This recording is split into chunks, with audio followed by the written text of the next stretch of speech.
So the aim of today's session is we're going to be talking about all the features of presets, why they're useful, how we can create, edit them, and that type of stuff. And then time permitting, we should be able to get on to talk about moving black and mark cues as well.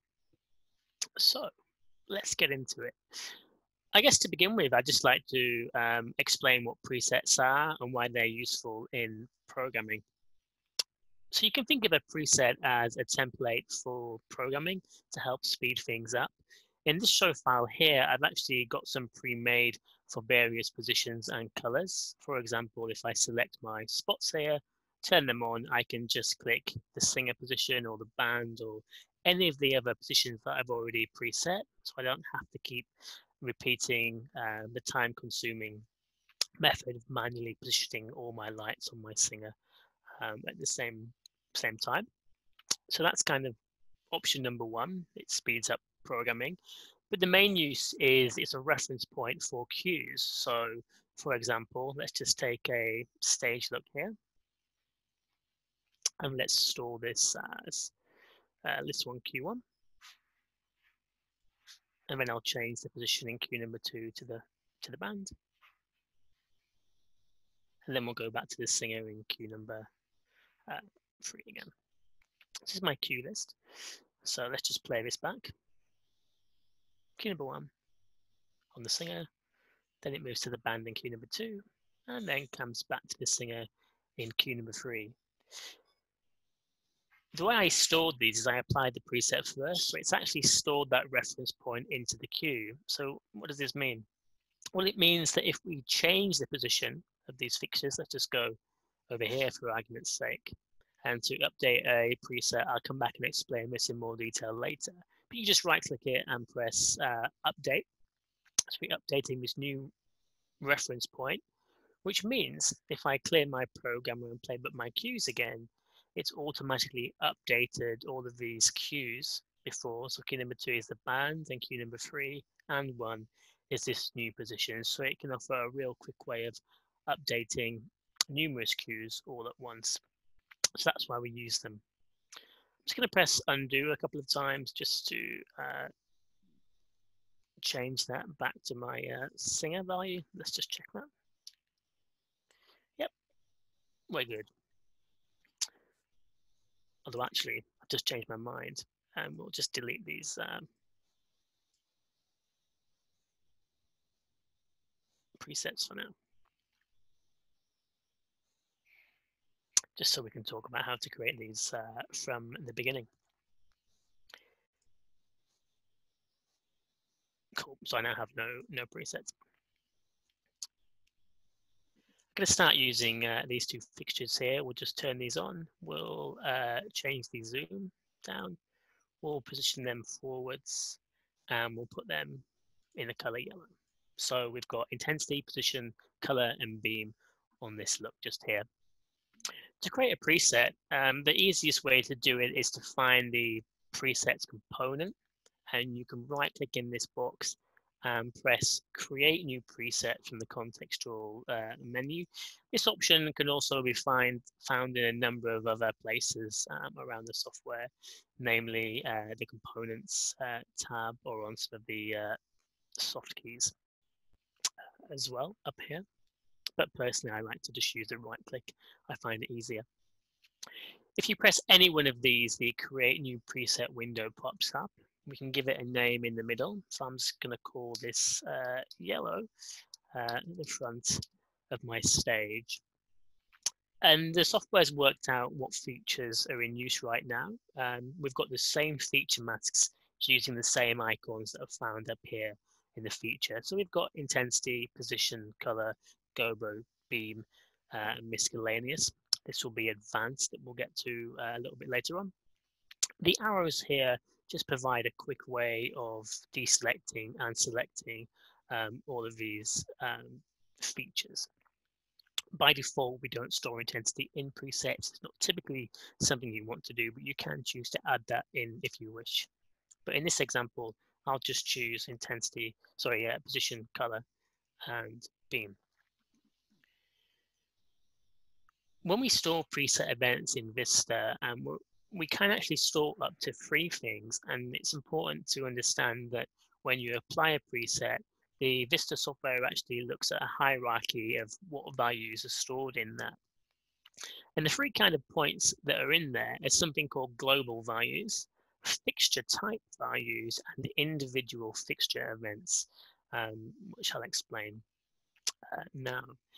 So this look on stage right now is one look, even though it's multiple fixtures. It could be all the fixtures in my rig, but as long as they're doing the same exact thing, Vista will automatically tick this box for you because it understands the stage look because it's one thing.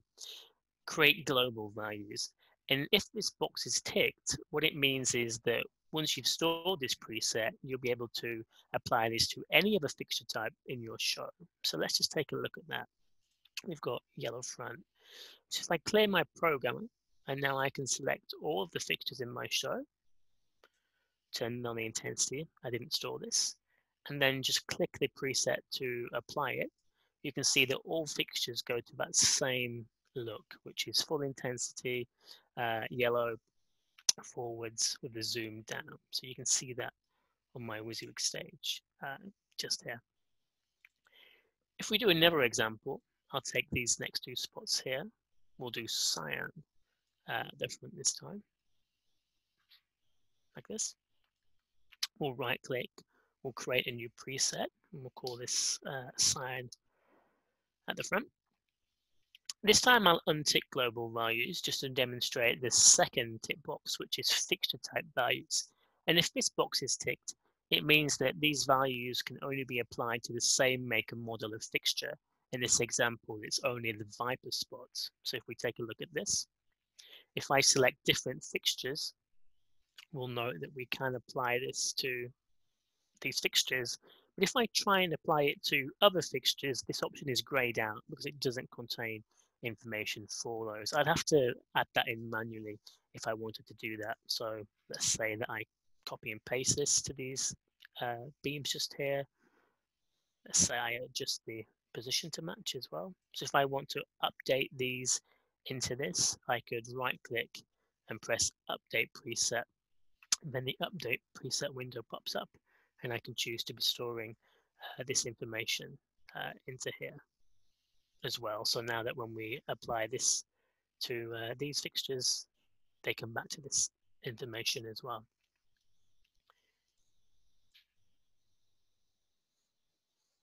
Let's take the next 2.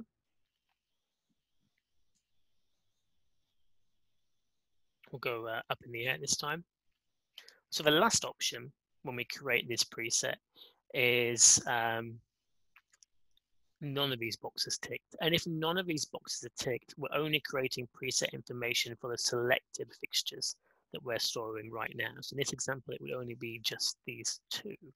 So if we do the same thing again, clear the programmer. If I select different fixtures of the same type even, you can see that this is grayed out. It's not applicable. This is only applicable when you select the fixtures that it's contained on.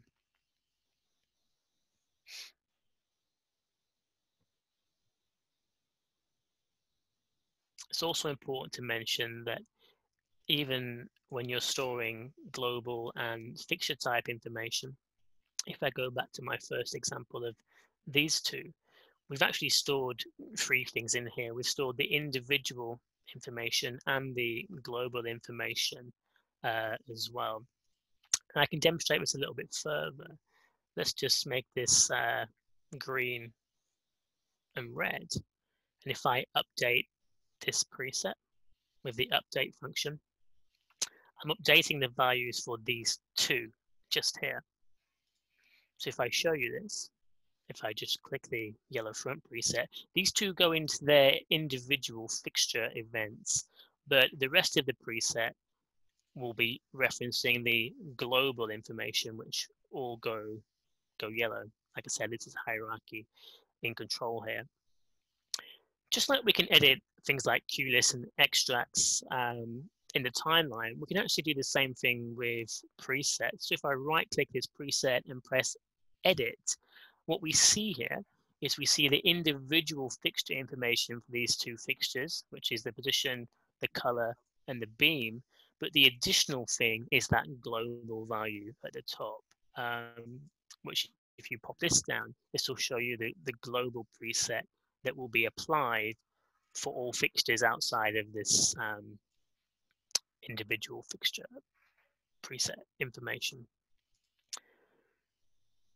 Does that make sense, anybody? Does anybody have any questions on that hierarchy, or do you need me to explain that a bit more? There was one question that might be worth looking at. If you have two different types of fixtures and they mix the same color a little differently, how does that look when you store the preset? Obviously, it's going to store it as a fixture type preset, but what will that look like when we do that in the timeline? So if we take an example of, say, these fixtures here, this is a color mixing fixture. The Viper is CMY. The point is color, for instance. Let's just move these around so we can see what's happening here. So if we make this one go, we'll go for cyan here. They're just a little bit, obviously, because this is a color wheel. If I store a preset of this. Let me stop you there for a moment, Jack. Before you store that preset, can you dial in the color mixing fixture to match the color wheel fixture? So you're not storing it as a global preset, or you're storing it as a, or at least as close as you can do it in WYSIWYG. There we go. Yeah, okay. So this answers this question of what happens if you have to dial in two different types of fixtures to different colors to make them match.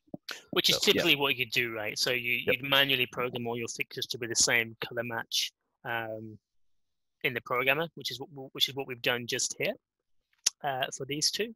And what we would do is now create a preset of this in the color. Let's just call it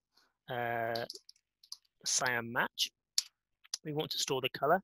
So if I just untick both of these boxes, I'd just be storing information for these two, which probably is not too useful in this. So what I might want to tick is create fixture type values, which will do it for both of these fixtures just here. So you don't even have to do it on your entire rig. You can just do it on a couple of fixtures and everything else will be okay.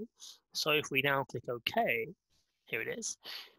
If I turn these on, I'll just put the Vipers up in the air so we can see that a little bit. And if I now apply this color preset here, you can see that we are using the same different color values for each one. And the reason for that, if I edit this again, is we should see multiple fixture type values, one for the spots and one for the beams as well, plus the individual fixture information in there as well. Does that answer the question? Yep, that's perfect. Cool. Yes, that's the creation of presets and why it can be useful to update fixture type values when you're adding new fixtures into your presets. Similarly with that, if I just do another example, let's just take these two here and do green. Let's say that you had stored a green preset, but you'd forgotten to tick global or fixture type values. So here it is. One of the lesser known features actually is if you press the edit button, you can actually select one of the events in the timeline type view, right click, and this is the feature that not many people know about. It's that you can set this as the default value for all fixtures, which is the global value, or you can add in the fixture type value. So if you did forget to press it, you don't have to go into that again. You can just right click and tell the software from there that you want to use that as the global or fixture type values. So I think that pretty much covers it on those three settings. It is important to mention that it will use the fixture value first. If it hasn't got that, it will look to the fixture type value. And if that's not present, it will go up a level and go back up to the global value from there. Let's just come back into something else. Let's just do a little position here. We'll just fan this position briefly. Here it is. Cool. I'm just going to store this as list 2 with my fan position. So I've just stored that just here. So we'll just clear the programmer and play back this queue. And on top of this queue, I'll add in a color and also add in a gobo there as well. So let's store a preset of this information. So I'll right click, create a new preset. We'll call this fan cyan with a gobo. Vista automatically tries to filter the features that it thinks are active right now. In this example, it's picked up the color and the gobo because this information is coming from the programmer. And that's what this box here means, the output. It's taken the output from the current queue, which perhaps is slightly misleading in how it's named, but all this means is the output is coming from the current queue, which in this example is the live programmer. So I couldn't store position into this because this is currently coming from my previously recorded and playing back queue list. So with this filter here, what we can do is we can change it from current queue to all output. And then all of a sudden we can start to pick up things that are outside of this programmer. So let's take this as an example. Let's take the position from here as well. We'll untick create global values and click this. So here it is. So now when we apply this preset to these guys, it's taken up the position and color as well, just here. Now I actually made a slight mistake in what I just clicked there, which leads me on to the next feature actually, which is this box found towards the right of the presets drop down. And this is what we call component filtering. It works on presets, but it also works on other features in Vista, such as extracts and stuff too. So if I apply the presets from here, we're applying all programmed events. So as an example, if I go to my pink preset, it goes up. If I go to the yellow front, cyan front, we're applying all things to here. Whereas if I just change the position again, if I just apply the presets from here, we're only changing the color when we click these. Even if they have other events stored in them, we're only applying this filter.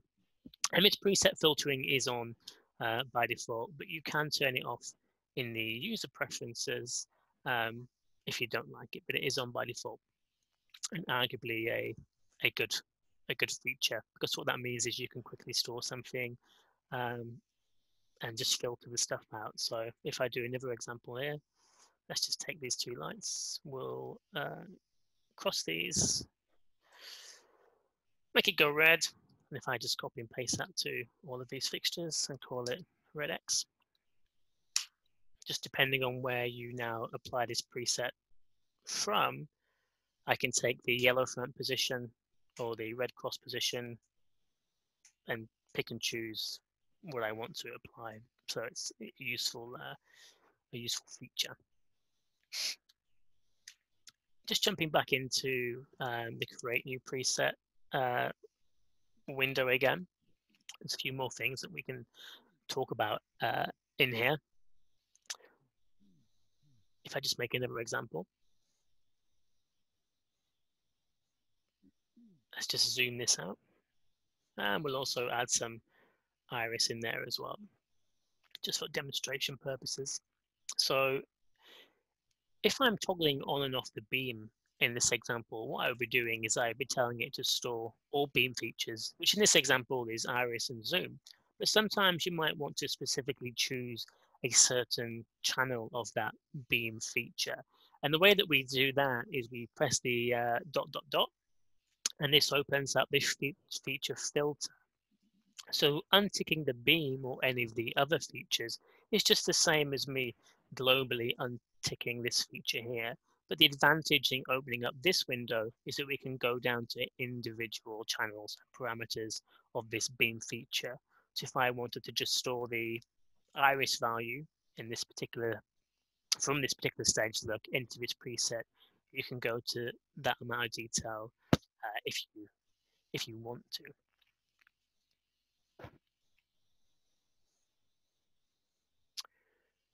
Let me just do another example. Let's put these lights over here, let's say. And I'll update this yellow front preset. Typically, when we're updating presets, the default option is to merge. So this means that you're just adding this new content into the existing content. So you're getting the addition of, which is what this means.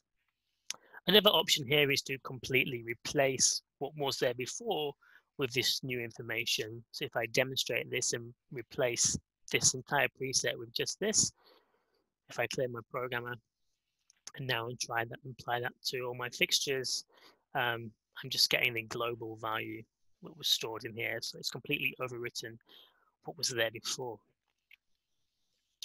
Just reversing for a couple of minutes, just to talk about that global value. What I see a lot of people doing, if I just program an example, say from yellow to red fan, and then I'll just take my lights forwards and just do a linear fan around my stage. Let's get rid of this, clear to see in WYSIWYG. What I see a lot of people doing at this point is they'll make a new preset of this, and they'll call it yellow-red fan in, and they'll store position and color. But what they'll then do is they'll then tick global value, and you can see this isn't automatically ticked for you in this example because the software's worked out that it doesn't know which fixture to use as the global value because all 10 are doing completely different things because of their color fanning and position.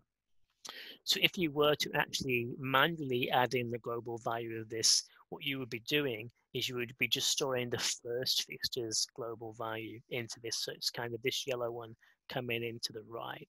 So if I demonstrate this on some other fixtures, for example, the pointies, you'll just see them go off in that one global direction. Whereas if I'd applied it to here, it would appear to work because we're taking the individual fixture information for these. So if you do want to do that, a tip that I could tell you, I'm just pressing undo, by the way, just to delete the creation of that preset. There we go. So if you did want to do that, what I'd recommend doing is using the copy and paste features of Vista to create that look. And you could do this on all of your fixtures.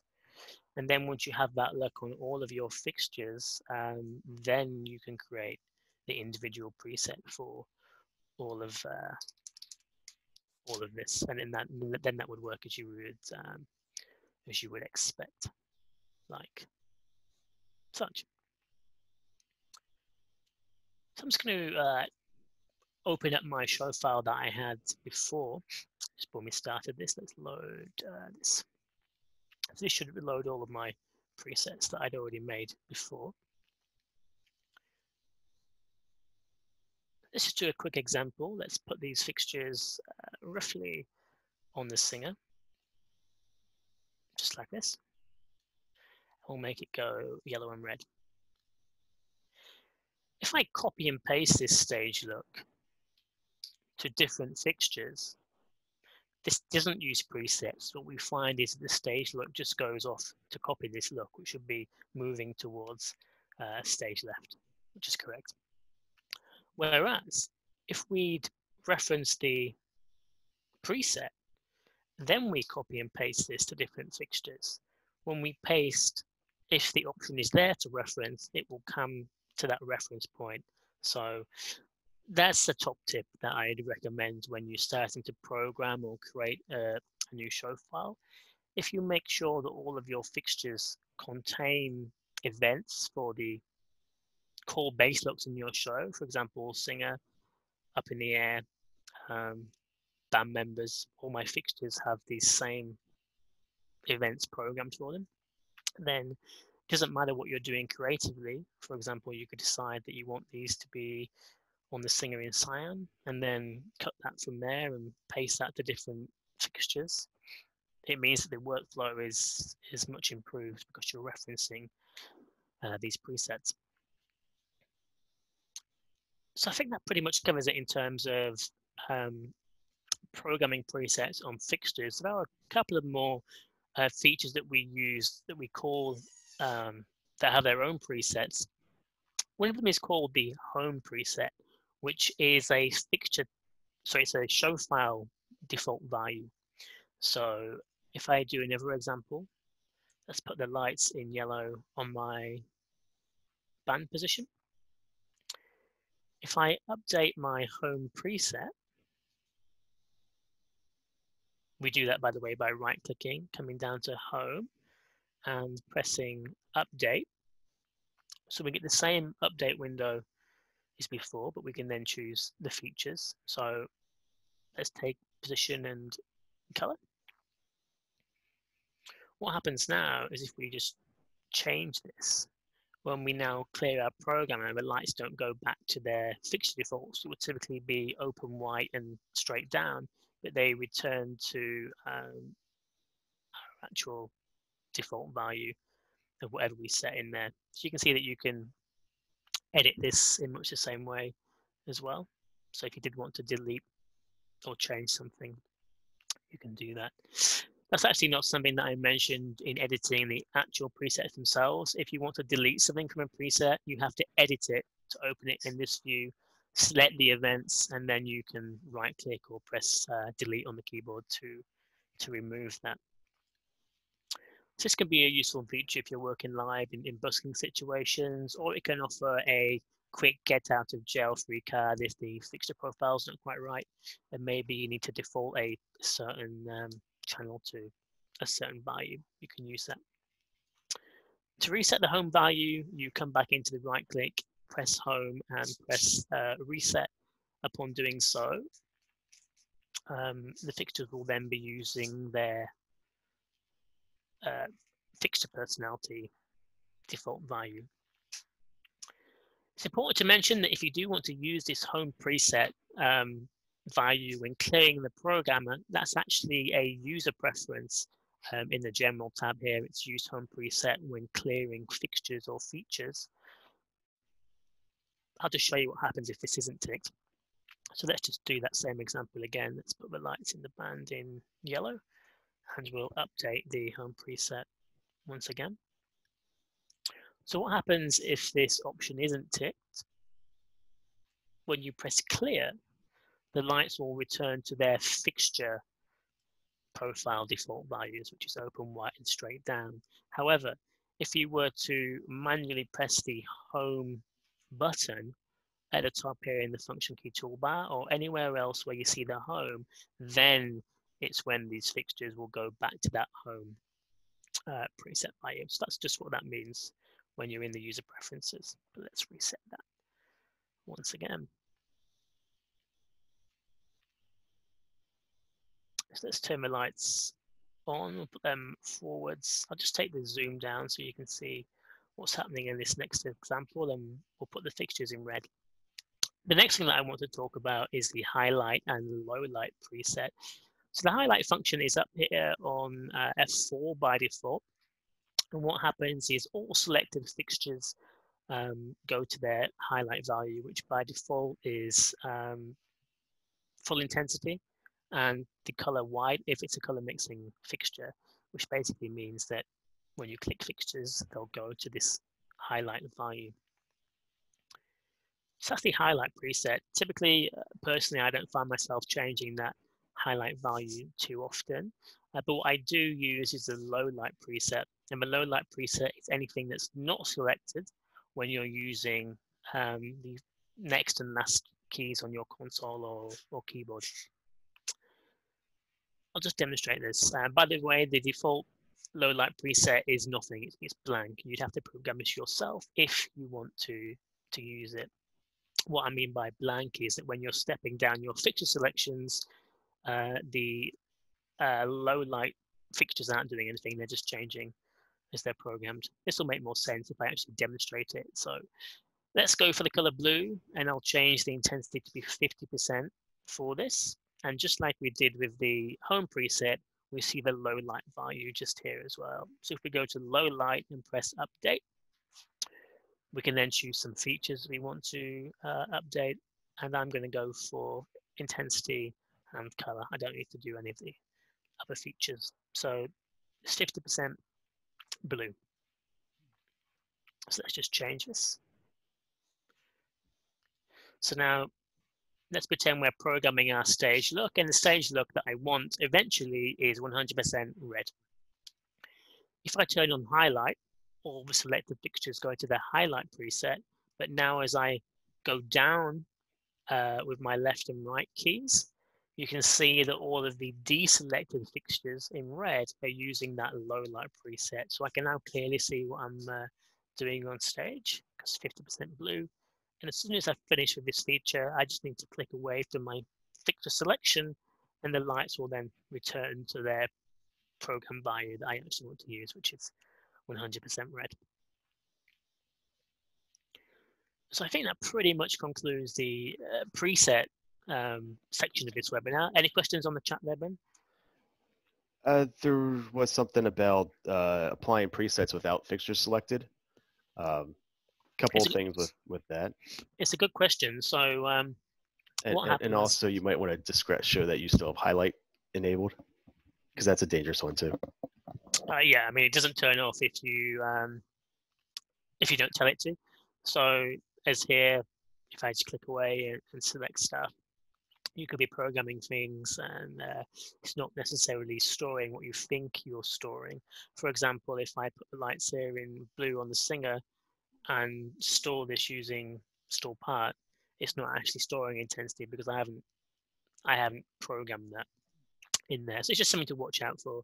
It is pretty obvious when it's on. You see the little icon changing up here. In terms of the question about what happens if you click a preset without a fixture selection, what happens is all fixtures go into that preset. So if I press my singer preset now, all fixtures that are contained within the preset go into that position, which is these guys just here, because they all contain information for the singer. Whereas if you select fixtures and then press the preset, it's only selected fixtures that go into it. So basically, without selection, it's all fixtures contained within it that go into that. And it's all fixtures that have individual fixtures programmed into it. So even if you had global ticked, but only 2 fixtures programmed, it's only those 2 that would go into it, if that makes sense. Yeah, something I made mention of is if you recall a global preset with no fixtures selected, it will apply to the fixtures that you originally programmed. Yeah, right. Global preset. Exactly what I meant. Yeah. So let's do an example of that now. So let's just do these 2. There is a danger in that if you had something else selected that you didn't mean to apply a preset to, if you apply a global preset to, because it's global, if you apply it and you have something else selected, it's going to apply it to that selection rather than the original fixture. Yeah, so here, for example, if I'm creating the global value of this pink, which would be applicable to all fixtures in my show, like this, but without a fixture selection, if I click it, it's only the fixtures that preset was created on or includes individual fixture events for, which would be these. So without a fixture selection, it would be applying all of this stuff and any other stuff that you had in here directly, not the global. Make sense? Yes, yeah, that's good explanation of it there. Cool. So with that, we'll move on to talking about the second topic, which is mark cues and moving black. So let's just create a little new cue list. Let's just turn on some blue dimmers here, let's say, and we'll use the moving lights. So in cue number 1, these fixtures are going to turn on. We'll put them in my Singer preset, narrow zoom in yellow. In queue number 2, we'll turn these fixtures off. And in queue number 3, we'll turn them back on. We'll change the color. We'll add in a gobo, and we'll go to my up position just here. Let's go for silence. See that a little bit clearer. So if I play through my queue list,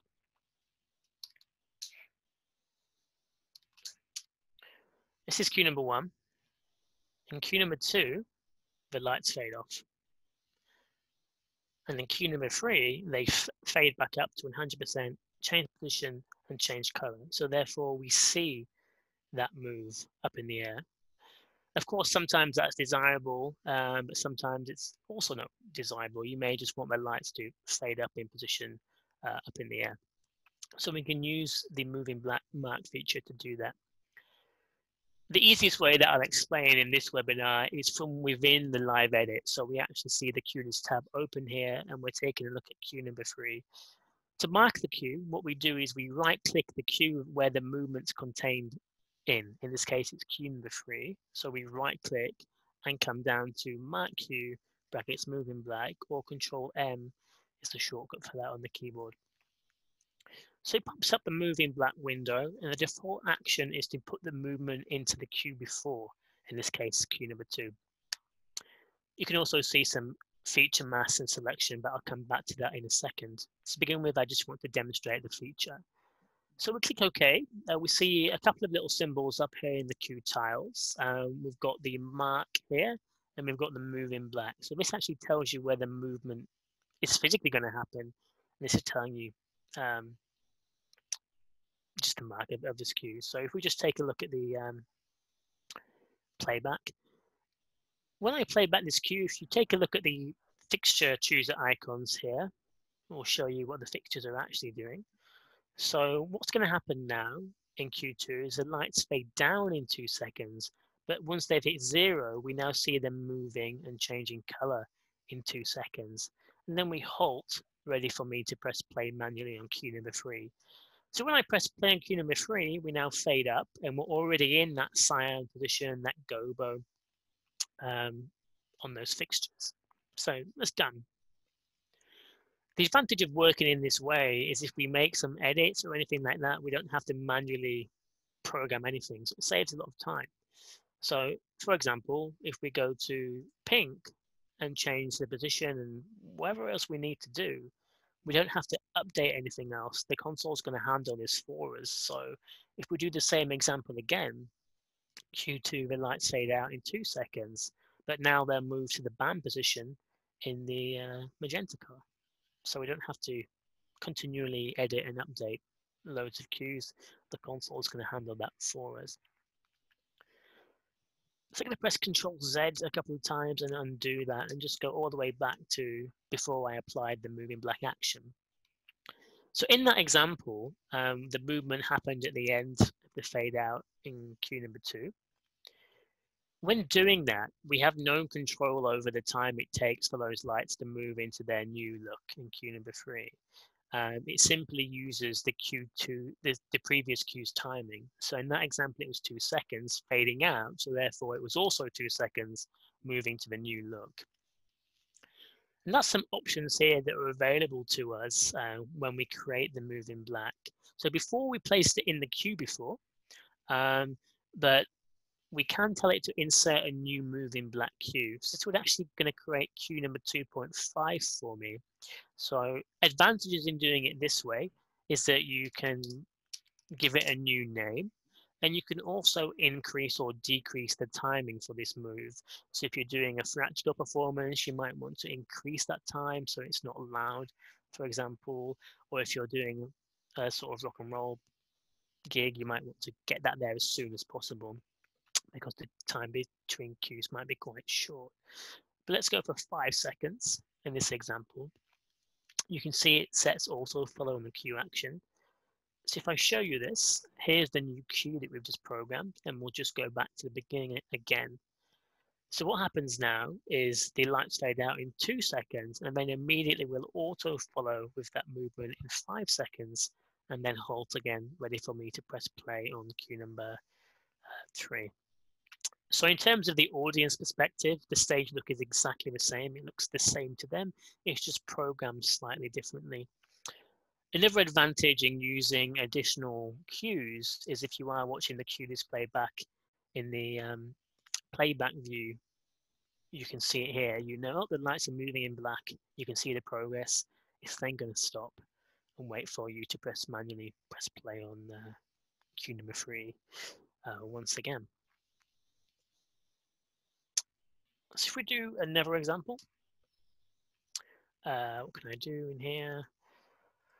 What I'll do now is let's just add in a couple more cues for argument's sake. Let's bring in the red dimmers, and then we'll bring in the amber dimmers inside. So it's much the same. So the lights still go off in cue number 2, and then we just change the pack and cue list here, and the movement's still programmed in cue number 3 just here. So if we do a move in black from here, the default is to put the movement into the cue before, which is 2.6, but that's what this select cue means. It means you can go and choose a different cue before this if you know, oh, well, there's no reason why they couldn't move as soon as possible at the end of cue number 2 or 2.5. So if we do it now, what we'll see now is the lights will fade off in Q2 as normal, and now in Q2.5 they'll be moving into their new positions from here. So that's just another way of doing that. I'll undo all of that stuff and move on to a different move in black feature. It's actually contained at a higher level within the cue list properties. So if you find yourself using a lot of move in black, you may want to experiment with or turn on the auto move in black feature, which is found in the cue list properties just here. And we've got the auto move in black option here. So if we toggle this on, you can set a minimum move in black length as well. Typically this is 1 second, and I would advise using that. What this does is it basically just marks every single cue just in case. So if I add a new cue now, let's go to cue number 4. I'll just do a quick example. Let's put the lights on the singer here. I'll then add a new cue and do the same. Save these fixtures, and then we'll add a new one. These fixtures, just for argument's sake.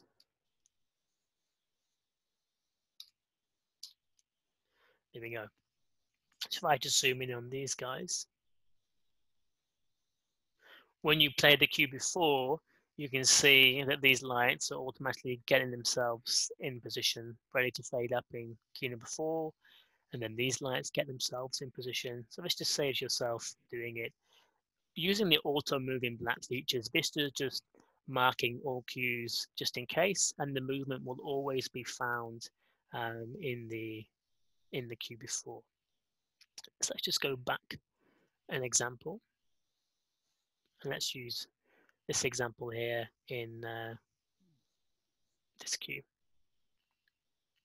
Sometimes you might want to see some fixtures move or change color. And if you're using the auto moving black feature, we have to kind of do it the opposite way around. We have to tell individual fixtures or events to ignore moving black. And in this example, the way that we do that is we select the events, and we can come down to the timeline view, come down to ignore moving black, and press ignore moving black. So because we've told these to ignore that function, what we'll see when we play this is we'll see all of the lights fading in position, but in Q5 now, we'll see those two moving into position because we've told them to ignore it. All other fixtures will still be following the automatic moving black that's set. Jack, what happens if the lights are still on? If you're using auto move in black, will they fade down then come back on? No, absolutely not. So this is not into the habit of randomly turning the lights off for you and back on. That would be a bad thing. So it's an important thing to mention. If you do want to use the tools available, be it doing them manually yourself by right-clicking or using the auto-moving black feature, it's important that the lights go to a 0% value completely off. Only at that point does the software understand that they're off, so therefore they can be marked. And how can you remove a Q from a moving black if you're using auto moving black? Is it possible to do that? An entire Q itself? No, sorry, remove the moving black from a Q when you're in auto moving black. If I was to do that, you'd have to do it the way, for example, if you wanted Q7, you'd have to select all of the events in the timeline of Q7 and go to timeline and ignore moving black. Okay. Yep. So it's not possible to remove when you're using auto moving black. You can't remove. I don't believe so. On a global scale. No, because it's the auto move on black is sitting at a Q list property, which is why it's in yellow as opposed to individual Qs, which is why you have to select the events and press ignore moving black here. Yeah. Whereas if you had done it the other way around, I'm pressing undo a lot of times, then you can disable it. So if you had marked a Q here, and then at a later date you decide that you actually want to disable that, you just press the moving black function again and then just press disable it, and it will undo that function. But that's only if you're doing it manually, so to speak, and not using that Q list property. To summarize that, the auto moving black is something you really have to experiment with to see if it works on your show, because it's doing it all the time, it might not be appropriate. Yeah, there are some limitations to it. For example, if you program Qs that are quicker than the auto-moving black time set in the Qs properties, so anything less than 1 second in my example, it wouldn't work. Like Ben says, there's applications where it works great, and there's other applications where you're much better to come in and just mark the Qs as you go along and play back the Q when you're in that programming state. Another question here: can you move in black between Q lists? No, because it doesn't know. It doesn't know where it's coming from. There's nothing to reference to with that. That's just down to you programming the transition queues appropriately.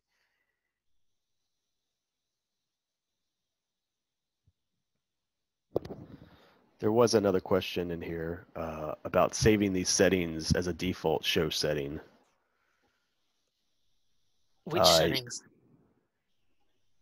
The QList property settings. Save all the settings we use for a new show. They're already by default. So in your QList properties, yes. Makes sense. Yeah. So if you did want to have all QLists that you're creating, have this turned on by default, or any of these settings actually, what we do is we turn it on, and then you just want to press save as default just down here. So then every other QList you make from this point forwards will be using this setting. It doesn't automatically backtrack to ones you've previously created, but it would do for new ones. So just here, we do have a new or another webinar on QList properties and defaults coming up in the near future. Yes, there are lots of QList properties that you can see, and that's a webinar in itself, just going through what they can do.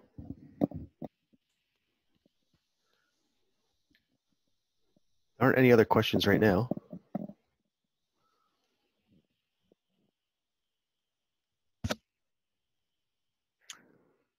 So if there's no more questions, I think that pretty much brings me to the end of the content on presets and moving black.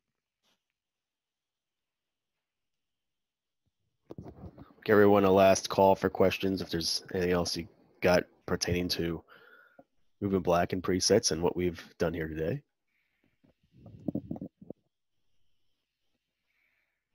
So we're doing these webinars every week for the next 3 to 4 weeks on Wednesday and Thursday with different topics each time. So hope to see you there as well. We'll be announcing the new topics every Friday on social media and our marketing channels. And you just need to register to get the links from our Vista by Chroma-Q.com website.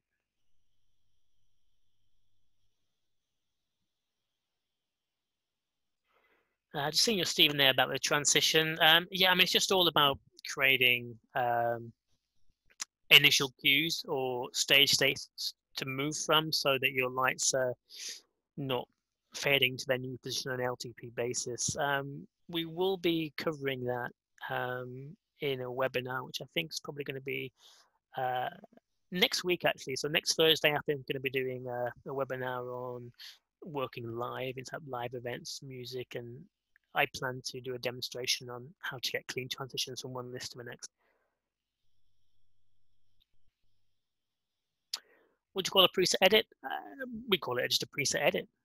So if you right-click a cue list, you can also a preset, you can edit it. It opens it up in an individual tab, and we can edit it. So yeah, it's just an edit.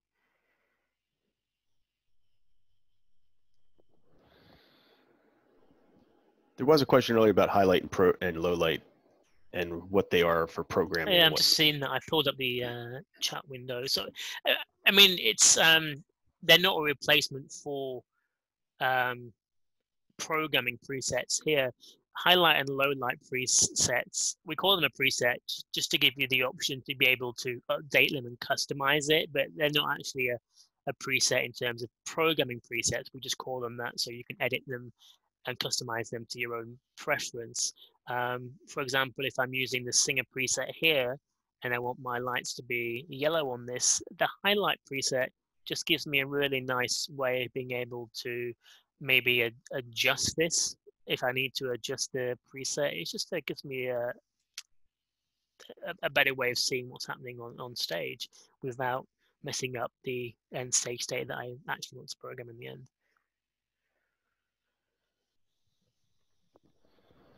It's correct. It's not for live shows, but it's best to think of it as an adjustment preset. Yeah, it's a programming tool. Yeah, you wouldn't use it live. Yeah.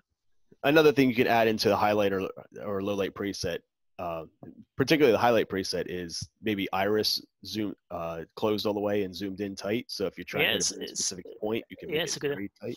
It's a good idea. I can demonstrate that quickly. So let's say we want to iris this down for a super tight focus. It's a good example, Ben. You update the highlight, I guess. Yep. Just add in the beam there as well. So we're changing intensity, beam, and color to white. So we'll do another example. Oops.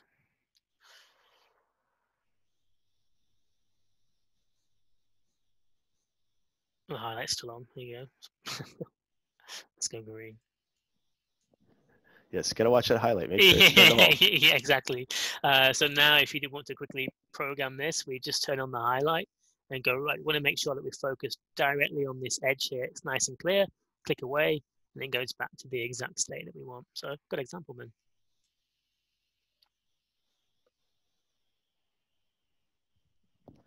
And honestly, highlight I would use mainly just for updating positions. You turn on highlight just because you really need to get that fixture dialed in exactly where you want it. And in this case, we only have a couple lights on, but let's say your entire rig is on the same time. You're trying to update positions on 50, 100 fixtures.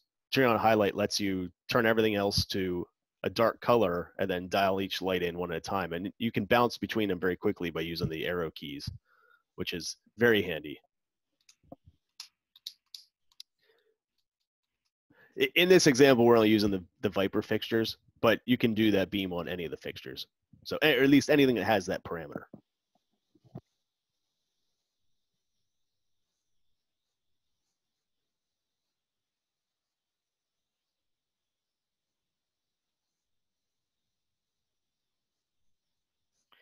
Cool. Well, if there's no more questions, I think that pretty much wraps it up for today. We will be uploading these videos as usual to our YouTube channel, so you can replay them at a later date if you need.